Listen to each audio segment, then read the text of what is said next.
മന്ത്രിയും ഒക്കെ ആ സ്ഥലത്ത് നിരന്തരം എത്തുന്നുണ്ട്, വന്നു പോകുന്നുണ്ട്, കാര്യങ്ങളെല്ലാം തത്സമയം പരിശോധിക്കുന്നുമുണ്ട്. വി വിനോദ് ചേരുന്നുണ്ട്. വിനോദ്, സാധ്യമായതെല്ലാം ചെയ്യുകയാണെന്നാണ് മന്ത്രി വീണ്ടും പറഞ്ഞിരിക്കുന്നത്. അത്തരത്തിൽ നമുക്ക് കാണാൻ സാധിക്കുന്നുണ്ട്. മനുഷ്യ സാധ്യമായ എല്ലാ സജ്ജീകരണങ്ങളും ഒരുക്കിക്കൊണ്ടുള്ള തെരച്ചിൽ തന്നെയാണ് ഇന്നലെ മുതൽ അവിടെ നടന്നുകൊണ്ടിരിക്കുന്നത്. ഇനിയിപ്പോൾ 3 മണിക്കൂറിനുള്ളിൽ നേവി സംഘം കൂടി അവിടേക്ക് എത്തും. നേവി സംഘം എത്തിയതിനു ശേഷം പുതിയ ആലോചനകളിലേക്ക് കടക്കണം. ഈ തുരങ്കത്തിനപ്പുറത്തേക്ക് ഒഴുകി പോയിട്ടുണ്ടോ എന്നുള്ള കാര്യം കൂടി അന്വേഷിക്കേണ്ടിയിരിക്കുന്നു. അത്തരത്തിലുള്ള തെരച്ചിലൊക്കെയും നേവി സംഘം കൂടി എത്തിയതിനു ശേഷം തീരുമാനിക്കാം എന്നാണ് മന്ത്രി പറയുന്നത്, അല്ലേ? ആ നിലയ്ക്ക് തന്നെയാണ് ഇപ്പോൾ NDRFന്റെ ദുരന്ത നിവാരണ സേനയുടെ ശ്രമകരമായ ഏറ്റവും വലിയ ദൗത്യമാണ് നടക്കുന്നത്. പക്ഷേ അതിനപ്പുറത്തേക്ക് ഇന്ത്യൻ സൈന്യത്തിന്റെ സേവനം കൂടി ലഭ്യമാകുന്ന ഒരു സാഹചര്യത്തിലേക്ക് പോകുന്നു. ജോയിയെ കണ്ടെത്താനുള്ള ഏറ്റവും തീവ്രമായ ശ്രമമാണ് നടക്കുന്നത്. അതിന് എല്ലാ സംവിധാനങ്ങളും ഉപയോഗിക്കുന്നു എന്നതാണ് നമ്മൾ ഇവിടെ എടുത്ത് പറയേണ്ട ഒരു കാര്യം. ഇതിനകത്തുള്ള വെള്ളം അത് പമ്പ് ചെയ്ത് കളയാൻ അല്ലെങ്കിൽ അതിനകത്തുള്ള മാലിന്യം അത് നീക്കം ചെയ്യാൻ ഉൾപ്പെടെയുള്ള ഏതാണ്ട് 117 മീറ്റർ നീളത്തിലാണ് ടണലുള്ളത്. ഈ ടണലിനുള്ളിലുള്ള വസ്തുക്കൾ, ഈ തടസ്സമായി നിൽക്കുന്ന കാര്യങ്ങൾ മാറ്റിയുള്ള ഏറ്റവും വലിയ ഒരു പരിശ്രമം, അതിലേക്കാണ് കാര്യങ്ങൾ എത്തുന്നത്. ഇത്രയും മണിക്കൂർ, കഴിഞ്ഞ ദിവസം 11 മണിക്ക് തുടങ്ങിയ തിരച്ചിലാണ് ഇത്ര സമയം പിന്നിടുമ്പോഴും എവിടെയാണ് ജോയി എന്നത് സംബന്ധിച്ചുള്ള ഒരു കണ്ടെത്തൽ, അതിലേക്ക് നയിക്കുന്ന സൂചനകൾ ഒന്നും തന്നെ ലഭിച്ചിട്ടില്ല. അതുകൊണ്ട് തന്നെ ഏറ്റവും ശ്രമകരമായ ഒരു ദൗത്യം അത് പൂർത്തീകരിക്കുന്നതിന് സൈന്യത്തിന്റെ സേവനം കൂടി തേടിയുള്ള ഒരു കാര്യത്തിലേക്കാണ് പോകുന്നത്. കൊച്ചി നേവൽ ബേസിൽ നിന്നാണ് 6 പേർ തിരുവനന്തപുരത്തേക്ക് വരുന്നത്. ഇവർ റോഡ് മാർഗമാണ് വരുന്നത്. നേരത്തെ തന്നെ ക്യാമറ സഹായത്തോടു കൂടി, അത് റോബോ ക്യാമറയുടെ സഹായത്തോടു കൂടി ഉൾപ്പെടെ ദൃശ്യങ്ങൾ ശേഖരിച്ചുകൊണ്ട് കണ്ടെത്തുന്നതിന് വേണ്ടിയുള്ള ശ്രമങ്ങൾ നടത്തിയിരുന്നു. പക്ഷേ അത് വിജയം കണ്ടില്ല. ഈ ഒരു സാഹചര്യത്തിൽ ആണ് നേവിയുടെ സഹായം തേടുന്നത്. ഈ 6 അംഗ സംഘം എത്തുന്നതോടെ കൂടുതൽ ശക്തമായ നടപടികൾ ഉണ്ടാകുമെന്ന ഒരു പ്രതീക്ഷയുണ്ട്. ഏതായിരുന്നാലും ഇപ്പോഴും ജോയിക്ക് വേണ്ടിയുള്ള തിരച്ചിൽ ശക്തമായി തുടരുകയാണ്. ആര്യ, തീർച്ചയായും ഈ മാലിന്യ കൂന തന്നെയാണ് വലിയൊരു പ്രതിസന്ധി ആയിരിക്കുന്നത്. എത്രത്തോളം ശ്രമിച്ചാലും അവിടെ നിന്ന് നീക്കം ചെയ്യാൻ പറ്റാത്ത വിധത്തിൽ മാലിന്യം കുന്നുകൂടി കിടക്കുകയാണ്. ഇന്നലത്തെ നല്ല ഒഴുക്കുണ്ടായിരുന്നു, നല്ല മഴ ഒഴുക്കുണ്ടായിരുന്നു. അതിന്റെ താഴെ നിന്നുകൊണ്ട് ആ പ്രഷർ മേള് വരെ ഈ വെള്ളം ഇന്ന് ഉയർന്ന് അതുകൊണ്ട് ആ ടച്ച് ചെയ്ത് വരുന്ന ഉള്ള ഒരു വേഗത ഉണ്ടായിരുന്നു. ഇന്നലത്തെ ആഴ്ച മഴയിൽ വെള്ളം കുറച്ച്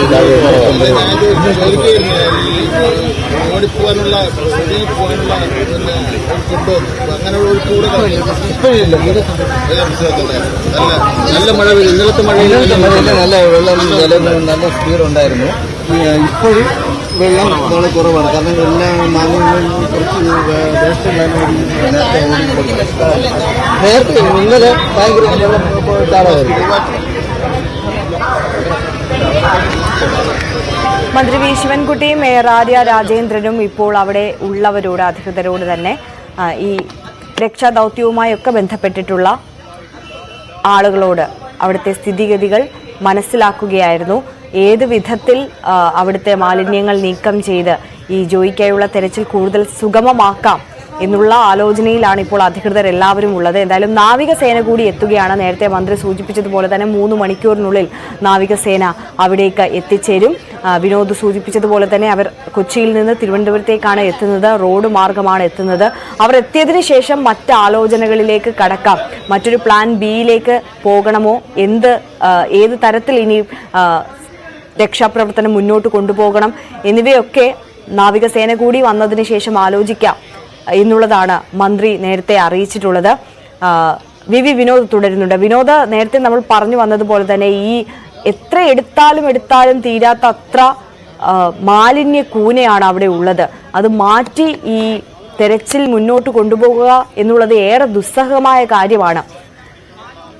ഇപ്പോൾ പരസ്പരം പഴിചാരിയിട്ടോ ഇതിനു മുമ്പ് പൂർവ്വകാല ശുചീകരണം നടത്തിയില്ല എന്ന് പറഞ്ഞിട്ടോ ഒന്നും അത്തരത്തിൽ വിമർശനങ്ങൾ ഉന്നയിച്ചിട്ട് ഈ ഘട്ടത്തിൽ കാര്യമില്ല. നമ്മൾ എത്രയും പെട്ടെന്ന് ജോയിയെ കണ്ടെത്തുക, അതിനു വേണ്ടിയിട്ട് എന്ത് ചെയ്യാൻ കഴിയുമെന്നുള്ള ആലോചന മാത്രമേ നമുക്ക് ഈ നിമിഷം ഉണ്ടാകാൻ പാടുള്ളൂ എന്നുള്ള കാര്യമാണ് പ്രധാനം. എന്തായാലും ഈ തെരച്ചിൽ അതിലേക്ക് വരുമ്പോൾ നേരത്തെ നമ്മൾ സൂചിപ്പിച്ചിരുന്നു 118 മീറ്റർ ദൂരമുള്ള ഒരു ടണലാണിത്. അതിൽ എത്ര മീറ്ററോളം ഇപ്പോൾ എത്താൻ ഈ സംഘത്തിനായിട്ടുണ്ട്? ഇനിയും 60 മീറ്ററിലധികം ദൂരം പരിശോധിക്കേണ്ടിയിരിക്കുന്നു. കാരണം ഈ സ്കൂബ ടീമിന് ഇതുവരെ അവിടേക്ക് കടന്നു ചെല്ലാൻ കഴിഞ്ഞിട്ടില്ല. കാരണം ഇത് നമ്മൾ കാണുന്നു പുറമേ ഉള്ള ചികിത്സ പോലെ ഓരോ മഴക്കാലത്തും ഈ റെയിൽവേ പരിസരത്ത് വരുന്ന മാലിന്യങ്ങൾ നീക്കം ചെയ്യുന്നത് തമ്പാനൂർ ബസ് സ്റ്റാൻഡിനും റെയിൽവേ സ്റ്റേഷനും ഇടയ്ക്ക് തുറന്നു കിടക്കുന്ന ഒരു ഭാഗമുണ്ട്. അതായത് നമ്മളിപ്പോൾ ഈ ദൃശ്യങ്ങളിലൊക്കെ തുടർച്ചയായി നമ്മൾ കാണിക്കുന്ന ആ മാലിന്യം ക്രെയിൻ കൊണ്ട് അല്ലെങ്കിൽ JCBയുടെ സഹായത്തോടെ നെറ്റിലൂടെ വാരി മാറ്റുന്ന സ്ഥലം, അവിടെയാണ് ഈ 3 തൊഴിലാളികളെ നിയോഗിച്ച് മാലിന്യം നീക്കാൻ നടപടികൾ സ്വീകരിച്ചത്. അതായത് ഈ സമയം അത്രയും NDRFന്റെയോ അഗ്നിശമന സേനയുടെയോ ഉദ്യോഗസ്ഥർ ടണലിലെ മാലിന്യം നീക്കാൻ ശ്രമിച്ചിട്ട്, എല്ലാ സംവിധാനങ്ങളും ഉപയോഗിച്ച് മാലിന്യം നീക്കാൻ ശ്രമിച്ചിട്ട് ഒരു നടപടിയും ഉണ്ടായിട്ടില്ല. ഈ പറയുന്ന ടണലിന്റെ ദൂരത്തിൽ 60 മീറ്റർ ഇനിയും അവശേഷിക്കുന്നുണ്ട് പരിശോധിക്കാൻ. അതിനർത്ഥം ഒരു സാധാരണ മൺവെട്ടിയുമായി 3 തൊഴിലാളികളെ അവിടെ നിയോഗിച്ചാൽ എങ്ങനെയാണ് ഈ മാലിന്യം നീക്കം ചെയ്യുന്നത്? അതായത് വർഷങ്ങളായി ഈ ടണലിനുള്ളിലേക്ക് ആരും കയറുന്നില്ല, അവിടെ അടിഞ്ഞുകൂടിയ മാലിന്യം ആരും നീക്കിയിട്ടില്ല. അത് തന്നെയാണ് നമുക്കിവിടെ വ്യക്തമാകുന്നത്. ഇത്രയും വലിയ സന്നാഹങ്ങളുമായി വന്നിട്ട് പോലും ആ ടണലിനുള്ളിലേക്ക് പ്രവേശിക്കാനോ ആ മാലിന്യം നീക്കം ചെയ്യാനോ കഴിയുന്നില്ല എന്ന് പറയുമ്പോൾ ഇത്ര നാളും ഒരാളും അതിനകത്തേക്ക് കയറുകയോ അവിടെ മാലിന്യ നീക്കം നടത്തുകയോ ചെയ്തിട്ടില്ല. മറിച്ച് മഴക്കാലത്ത് ജനങ്ങളെ ബോധ്യപ്പെടുത്താനായി ചില പൊടിക്കൈകൾ നടത്തി എന്നത് മാത്രമാണ് ഇതിലൂടെ മനസ്സിലാകുന്നത്. അത് പ്രത്യേകിച്ച് ഇപ്പോൾ ഒരു കുറ്റപ്പെടുത്തലിന്റെ സമയമല്ല എങ്കിൽ തന്നെയും നഗരസഭ നോട്ടീസ് നൽകി റെയിൽവേക്ക്, എന്നിട്ടും റെയിൽവേ അതിലൊരു നടപടി എടുത്തില്ല എന്നതാണ് പരാതിയായി ഉയരുന്നത്. ഏപ്രിൽ 13 ആദ്യത്തെ നോട്ടീസ് നൽകി, തുടർന്ന് വീണ്ടും നോട്ടീസ് നൽകി.